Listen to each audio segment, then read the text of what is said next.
Hello student, कैसे हैं आप सब। एक बार पुनः आप सभी का आपके अपने चैनल सी कोचिंग क्लासेस पर स्वागत है। क्लास 12 फिजिक्स एनसीईआरटी चैप्टर 1 विद्युत आवेश तथा क्षेत्र में आज का प्रश्न है प्यारे भाइयों, बिंदु आवेश के कारण विद्युत क्षेत्र की तीव्रता ज्ञात कीजिए। मैं आपको बता देना चाहता हूं कि बिंदु आवेश के कारण जो विद्युत क्षेत्र की तीव्रता है वो दो प्रकार से हम निकाल सकते हैं, एक समाकलन मेथड से और ये आपका नॉर्मल मेथड है जो इजी है। ठीक है, तो अपन इजी मेथड लेकर चलेंगे। छोटा सा वीडियो रहेगा, बिंदु आवेश के कारण विद्युत क्षेत्र की तीव्रता ज्ञात करना है। ठीक है, तो पहले हम क्या करेंगे, कोई बिंदु लेंगे जहां पर आवेश रखेंगे, फिर उस पर एक परीक्षण आवेश की गणना करेंगे। देखिए क्या होता है प्यारे भाइयों, थोड़ा सा बेसिक चीजें कुछ आपको जानना जरूरी है। जैसे मैं मान के चलता हूं ये आपके पास आवेश है, ये आवेश है, तो इससे जब बल रेखाएं निकलेंगी, यदि प्लस है तो इसका क्षेत्र इस प्रकार से होगा। चारों ओर प्यारे भाइयों बल रेखाएं होंगी, मतलब एक क्षेत्र हो जाएगा जहां पर जो विद्युत क्षेत्र है बल रेखाओं के कारण उत्पन्न हो जाएगी। फिर यहां पर एक हम इस आवेश को क्या कहते हैं, इस आवेश को कहते हैं स्रोत आवेश। स्रोत आवेश कह सकते हैं। ठीक है, ये क्या क्या हो सकता है, बिंदु आवेश हो सकता है। क्या हो सकता है प्यारे भाइयों, बिंदु आवेश। सतत आवेश क्या हो सकता है, सतत आवेश। ठीक है, क्या हो सकता है, सतत आवेश। इसी को हम एक और नाम से कह सकते हैं विविक्त आवेश। क्या बोल सकते हैं, विविक्त आवेश। विविक्त आवेश जानना बहुत जरूरी है। इसको हम क्या कह सकते हैं, स्रोत आवेश। इसी को कह सकते हैं हम बिंदु आवेश या सतत आवेश। इस आवेश के कारण चारों ओर बल रेखाएं हैं जिससे विद्युत क्षेत्र उत्पन्न हो गया। हम इससे मान के चलते हैं, इसके कारण ही हम क्या करेंगे, विद्युत क्षेत्र की तीव्रता इससे कुछ दूरी पर मान के चलते हैं। मान लीजिए इसकी दिशा इधर है। ठीक है, तो यहां पर हम मान के चलते हैं प्यारे भाइयों एक बिंदु P है। ठीक है, बिंदु P है और यहां पर परीक्षण आवेश, परीक्षण मतलब जिसके आधार पर किसी का हम गणना करते हैं उसे कहते हैं परीक्षण आवेश, और ये बल की दिशा इधर होगी। ओके, इतना क्लियर प्यारे भाइयों। तो ये आपके पास एक विद्युत क्षेत्र हो गया। देखिए यहां पर आवेश जितना प्रबल होगा उसका क्षेत्र उतना ही प्रबल होगा। ये चीज आपको तैयार रखना है कि ये जो आपका स्रोत आवेश है ये जितना प्रबल होगा, स्रोत आवेश जितना प्रबल होगा उसका विद्युत क्षेत्र भी उतना ही प्रबल होगा। एक चीज और है, यदि ये प्लस है प्यारे भाइयों तो इसकी बल रेखाएं निकल रही हैं जो कि प्लस क्यू के रूप में है यहाँ पे। यदि माइनस क्यू होता प्यारे भाइयों तो कहाँ जाती, अंदर की ओर जाती। ठीक है, इसमें यहाँ पे थोड़ा सा बात करूं कि ये माइनस क्यू आवेश है। ठीक है, तो फिर बल रेखाएं इस पे प्रवेश करती हैं, इसकी डायरेक्शन ऐसी होती है। ठीक है, ऐसी डायरेक्शन होती है। ठीक, इतना क्लियर, इतना क्लियर प्यारे भाइयों, डायरेक्शन आपको पता होना चाहिए। ठीक, चलिए तो अपन क्या मानेंगे कि माना एक बिंदु है जिस पर कोई प्लस क्यू आवेश रखा है, उससे आर दूरी पर एक अन्य बिंदु है। ठीक है, जैसे यहाँ पर मैंने कहा ना कि माना एक बिंदु है जिस पर प्लस क्यू आवेश है, इससे आर दूरी पर, कुछ दूरी पर, यहाँ से यहाँ तक मैं डिस्टेंस मान के चलता हूँ, इससे आर दूरी पर एक बिंदु क्या है, P है, जहां पर हमें विद्युत क्षेत्र की तीव्रता ज्ञात करनी है। ठीक, तो चलिए डायग्राम बनाने की कोशिश करते हैं। जो शॉर्टकट डायग्राम आपको बनाना है प्यारे भाइयों कि माना एक बिंदु है, आगे चलकर माना भी लिखेंगे। ये माना बिंदु O है, ये माना बिंदु O है, इससे आर दूरी पर, इससे आर दूरी पर मान के चलते हैं यहां से यहां तक आर दूरी है। एक दूसरा बिंदु P है, एक दूसरा बिंदु P है। ठीक है, इतना क्लियर हो गया, जहां पर परीक्षण आवेश है। अब यहां पर जहां पे आर दूरी है, यहां से यहां तक मैं दूरी मान के चलता हूं। ये कितना दूरी मान के चलेंगे प्यारे भाई, आर दूरी। यहां पर आपका प्लस क्यू आवेश रखा हुआ है, यहां पर परीक्षण आवेश मान के चलेंगे तो मान के चलते हैं क्यू नॉट।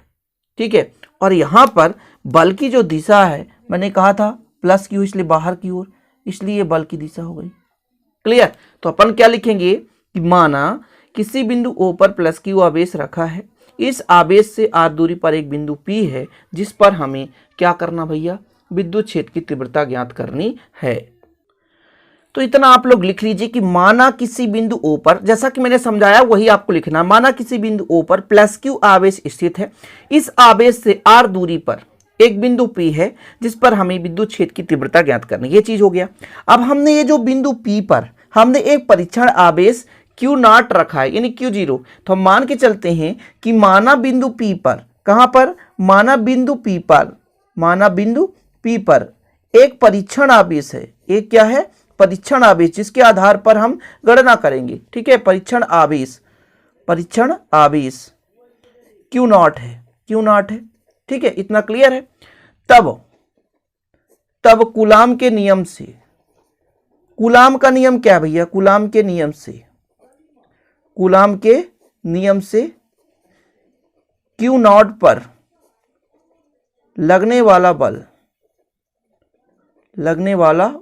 चलो भैया कैसे बल लगता है, कूलाम का नियम क्या है, आप लोगों ने तो बढ़िया पढ़ा होगा। देखो हमने वीडियो बनाया है जो कि आपको लिंक मिल जाएगा भैया प्लेलिस्ट में, आप जाओ बेहतरीन ढंग से। कूलाम ने बताया कि यदि दो आवेश Q1 और Q2 हैं, r दूरी पर स्थित है, तो इनके बीच जो प्रतिकर्षण या आकर्षण बल होता है, इनके आवेश के गुणनफल या अनुक्रमानुपाती और बीच की दूरी के वर्ग के व्युत्क्रमानुपाती। यदि हम समानुपाती हटाते हैं तो F बराबर हो जाता है, नियतांक है 4 पाई एप्सिलॉन नॉट, यदि एक अन्य माध्यम है तो K लगाएंगे, और Q1 Q2 बटे R स्क्वायर। यही है कूलाम का नियम, ठीक है, यही है कूलाम का नियम। तो लगने वाला जो बल F का मान होगा प्यारे भाइयों, वो कितना के बराबर होगा, 1/4 pi epsilon not into K हो जाएगा, ठीक है, Q1 Q2 बटे R स्क्वायर। इसको आप दे दें समीकरण 1, जहां K क्या है, माध्यम का परावैद्युतांक है। K क्या है प्यारे भाइयों, तो आप लिख सकते हैं जहां K माध्यम का परावैद्युतांक है, जहां K माध्यम का परावैद्युतांक है,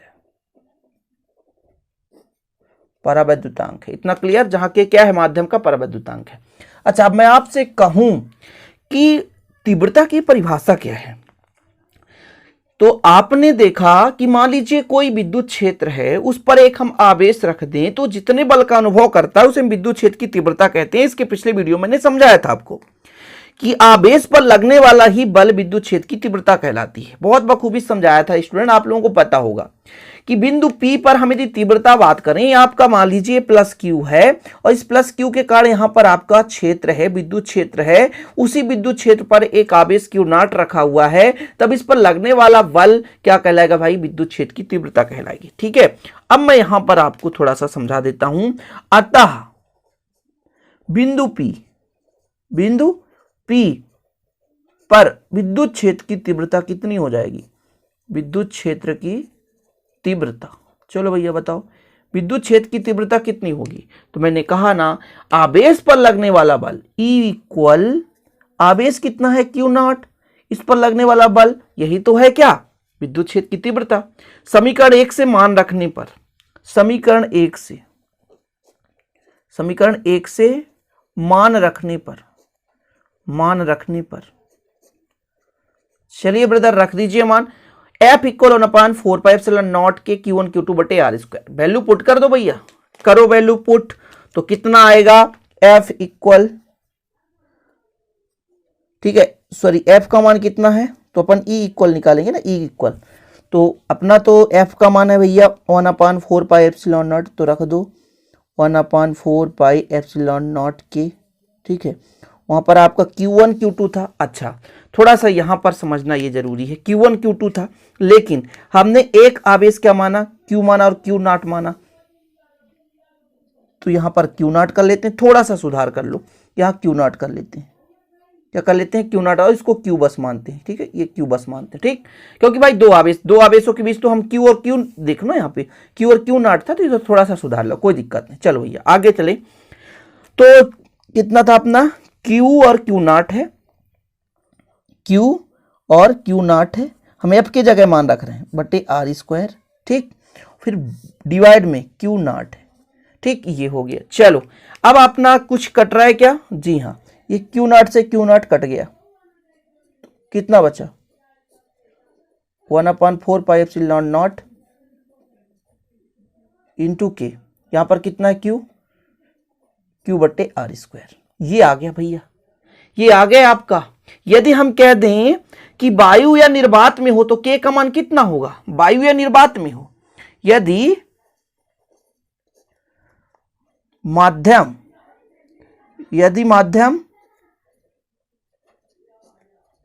वायु या निर्वात हो तो K बराबर कितना होगा, 1, यदि माध्यम वायु या निर्वात हो तो के बराबर कितना हो जाएगा, 1 हो जाएगा। इतना क्लियर हो गया। चलिए आगे अब चर्चा कर लेते हैं थोड़ा सा इसका सदिश रूप। यदि के बराबर 1 हो जाएगा तो यहाँ पर E इक्वल कितना आ जाएगा, 1/4πε0। के का मान 1 हो जाए, Q/r²। ये आपका आ चुका है प्यारे भाइयों तीव्रता। इसका बार बार उपयोग करेंगे हम। समीकरण 2 दे दें, समीकरण 3 दे दें, इसको समीकरण 2 दे दें। सदिश रूप निकालना चाहे, सदिश रूप में यदि लिखना चाहें तो यहां पर थोड़ा सा लिख लेते हैं सदिश रूप में। सदिश रूप में तो E वेक्टर इक्वल 1/4πε0 Q/r² है और ये कैप लगा दो, एकांक सदिश इसको बोलते हैं। ठीक है, चलो ये एकांक सदिश हो गया। इसका मान 1 होता है ना, तो इसलिए परेशान होने की जरूरत नहीं है। एकांक सदिश का मान 1 होता है। ठीक है, यदि मैं लिख दूं यहां पर थोड़ा सा कि जो r यहाँ पे कैफ है वो O से P की दिशा में एकांक सदिश है। क्या है प्यारे भाइयों, एकांक सदिश। तो यहां से आपका पूरा हो जाता है कंप्लीट और पूरा आप विधिवत समझ भी गए। ठीक है, चीजें क्लियर हो गया। तो आप स्क्रीनशॉट यदि लेना चाहते हैं तो वीडियो को पोस्ट कर देता हूं। देखिए भाई, आप देखिए 10 से 12 मिनट में आप एक व्यंजक आसानी से समझ लिए। कुछ बच्चों को कहना रहता है कि सर बोर्ड में पढ़ाई, देखिए अभी थोड़ा सा बोर्ड का सुविधा नहीं हो पाया है और कोशिश करूंगा कि जल्द से आऊं, लेकिन अभी आप पूरा यहां पर समझ सकते हैं, कोई दिक्कत नहीं है। एक एक टॉपिक में पूरा पॉइंट बाय पॉइंट आपको समझाया हूं। ठीक है, और आगे न्यूमेरिकल क्वेश्चन भी कराऊंगा, चिंता करने की जरूरत नहीं है। आप लोग प्लेलिस्ट विजिट कर लें और हर दिन वीडियो अपलोड होता है, आप लोग देखते रहें। ओके, साथ में प्लेलिस्ट से आप वीडियो देखते रहें। जो भी आप प्रीवियस वीडियो नहीं देखे हैं तो मैं आप लोगों को कहना चाहता हूं प्लेलिस्ट जरूर विजिट कर लें। ओके, आगे देखिए, स्क्रीनशॉट ले लो। इसके बाद अपना इतना बचा हुआ तो इसको भी स्क्रीनशॉट ले लो। ठीक है, तो आशा और उम्मीद है वीडियो पसंद हो तो प्लीज शेयर कर दिया करो यार प्यारे भाइयों। आप लोगों का लाइक और शेयर ही हमारे लिए थोड़ा मोटिवेशन का काम होता है। ठीक है, हमें हेल्प मिलता है, आप लोगों का अच्छा भी लगता है कि आप लोगों का थोड़ा सा मोटिवेशन हमें मिल रहा है। ओके, चलिए मिलते हैं भाई नेक्स्ट वीडियो में। जय हिंद, वंदे मातरम।